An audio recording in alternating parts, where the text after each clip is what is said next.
Istanbul के grand बाजार में एक युवा पुरातत्वविद लारा एक अनोखी दुकान की ओर खींच गई। चमकते गहनों और पुराने सामानों के बीच उसने एक छोटा नीलम का पेंडेंट देखा। बूढ़े दुकानदार ने कहा, "ये श्रापित है," लेकिन उसने ज्यादा नहीं बताया। लारा ने जिज्ञासा में इसे खरीद लिया, चेतावनी को अनदेखा करते हुए। उस रात होटल के कमरे में लारा ने नीलम को ध्यान से देखा। ये हल्की रहस्यमय रोशनी छोड़ रहा था।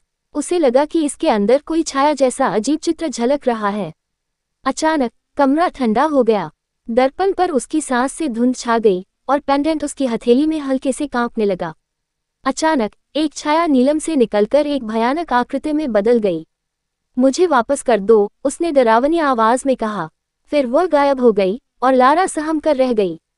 अगले दिन लारा ने अपने दोस्त यूसुफ से मदद मांगी, जो पुराने ओटोमन काल के रहस्यों को जानता था। उसने बताया कि यह नीलम एक ओटोमन वजीर का था, जिसे धोखा देकर मार दिया गया था। कहा जाता है कि उसकी आत्मा इसमें कैद है और जो इसे छेड़ेगा वह श्रापित हो जाएगा। डर को पीछे छोड़ते हुए लारा ने नीलम के रहस्य को सुझाने का फैसला किया।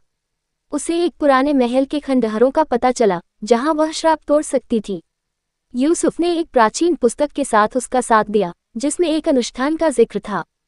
खंडहर के अंदर जैसे जैसे वे आगे बढ़े, पेंडेंट और भारी होता गया। फुसफुसाहटें गूंजने लगी और अंधेरे में परछायां अजीब तरह से हिलने लगी। महल के बीचों बीच उन्हें एक वेदी मिली, जिस पर प्राचीन चिन्ह बने थे। लारा ने पेंडेंट वेदी पर रखा और पुस्तक में लिखे मंत्र को पढ़ा। हवा भारी हो गई और जमीन कांपने लगी। छाया की आकृति फिर से प्रकट हुई, अब और भी डरावनी। "तुम मुझे मुक्त करना चाहती हो, लेकिन क्या तुम मुझे सहन कर पाओगी?" उसने गुर्राते हुए कहा। लारा ने हिम्मत दिखाते हुए कहा, "तुम्हारा बदला यही खत्म होगा।" जैसे ही छाया ने लारा पर हमला किया, नीलम से तेज रोशनी निकली और पूरा कमरा चमक से भर गया। रोशनी के जाते ही छाया गायब हो चुकी थी और नीलम दो टुकड़ों में बंटा पड़ा था। श्राप टूट चुका था। लारा और यूसुफ खंडहर छोड़कर लौट आए। नीलम के टुकड़े वहीं छोड़ दिए गए, एक ऐसी कहानी के गवाह के रूप में जिस पर कोई यकीन नहीं करता, लेकिन जिसे वे कभी भूल नहीं पाएंगे।